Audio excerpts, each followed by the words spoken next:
এবার চাঁদপুরেও দেখা মিলল রাসেল ভাইপার। ইন্ডিয়া থেকে মূর্তিমান আতঙ্ক এখন সারা বাংলাদেশে। চরম বিষধর এই সাপ যেন সাক্ষাৎ মৃত্যুদূত, যার এক ছোবলেই মৃত্যু। আগে বাংলাদেশে এই সাপের উপস্থিতি দেখা না গেলেও এখন হর হামেশাই দেখা মিলছে এই ভয়ঙ্কর বিষধর সাপের। পদ্মার চর থেকে ধান ক্ষেত কিংবা অন্যান্য ফসলের মাঠ, দেশের সব এলাকার সবখানেই যেন উপস্থিতি বাড়াচ্ছে এই সাপ। বাড়ছে সাপের কামড়, বাড়ছে মৃত্যুর সংখ্যা। এর বিশেষ গায়ের রঙের কারণে সহজেই মিশে যেতে পারে ফসলের মাঠে, থাকে না বোঝার উপায়। মানুষ ফসলের মাঠে কাজে গেলেই কামড়ে দেয় এই সাপ, ঢেলে দেয় পৃথিবীর সব থেকে বিষাক্ত বিষ, যা মাত্র 1.5 থেকে 2 ঘন্টাতে শেষ করে দিতে পারে একজন মানুষের প্রাণ। তবে জনমনের প্রশ্ন, কেন হঠাৎ করেই এই সাপের উপদ্রব বাড়তে দেখা যাচ্ছে গোটা বাংলাদেশে? কতটাই বা ভয়ঙ্কর এই সাপের কামড়? আছে কি কোনো পর্যাপ্ত চিকিৎসা? এসবের বিস্তারিত নিয়ে থাকছে এখনকার বিশেষ আপডেট।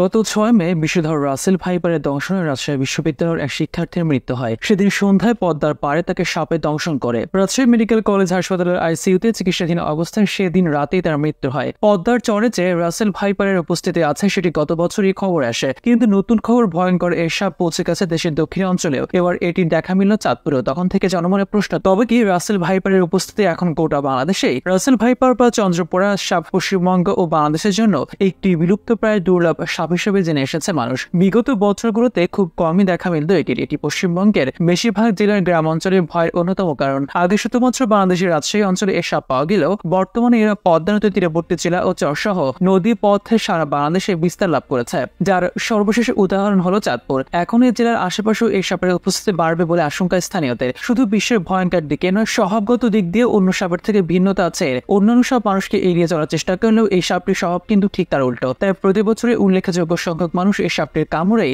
প্রাণ হারান। আক্রমণের ক্ষিপ্র গতি ও বিষের তীব্রতার কারণে একে বলা হয় কিলিং মেশিন। শুধু বাংলাদেশ কিংবা ভারত নয়, পাকিস্তান, নেপাল, ভুটান, শ্রীলঙ্কা, চীনের দক্ষিণাঞ্চল, তাইওয়ান, থাইল্যান্ড, মায়ানমার ও ইন্দোনেশিয়াও পাওয়া যায় এই সাপের অস্তিত্ব। তবে এর দ্রুত বংশ বিস্তারের আছে একটি উল্লেখযোগ্য কারণ। অন্যান্য সাপ সাধারণত যেখানে ডিম পাড়ে এবং ডিম ফুটে বাচ্চা হয়, সেখানে এই সাপ ডিম পাড়ার পরিবর্তে সরাসরি বাচ্চা দেয়। একটি স্ত্রী সাপ গর্ভধারণ শেষে 20 থেকে 40টি বাচ্চা দেয়। তবে কোনো কোনো রাসেল ভাইপার সাপের 75টি পর্যন্ত বাচ্চা দেওয়ার রেকর্ড আছে। অন্যান্য সব বছর একটি নির্দিষ্ট সময় বাচ্চা দিলেও রাসেল ভাইপার সারা বছরই বাচ্চা উৎপাদনে সক্ষম। রাসেল ভাইপার সম্পর্কে বাংলাদেশ বন বিভাগের বন্যপ্রাণী ও জীববৈচিত্র্য সংরক্ষণ কর্মকর্তা বলেন, IUCN এর 2015 সালের লাল তালিকা অনুযায়ী রাসেল ভাইপার বাংলাদেশের সংকটাপন্ন প্রাণীর তালিকায় রয়েছে। এটি ইঁদুর, ব্যাঙ ও টিকটিকি খায়। বসতবাড়ির আশেপাশে এদের প্রাচুর্যতা বেশি থাকায় খাবারের খোঁজে রাসেল ভাইপার অনেক সময় লোকালয়ে চলে আসে এবং মানুষকে দেখে আতঙ্কগ্রস্ত হয় এবং আক্রমণ করে। বিশ্লেষকরা বলেন, এই সাপের বিষ হেমোটক্সিন হওয়ায় দ্রুত এটি রক্তের সাথে মিশে শরীরে ছড়িয়ে পড়ে এবং মাংস পচন সৃষ্টি করে, যার ফলে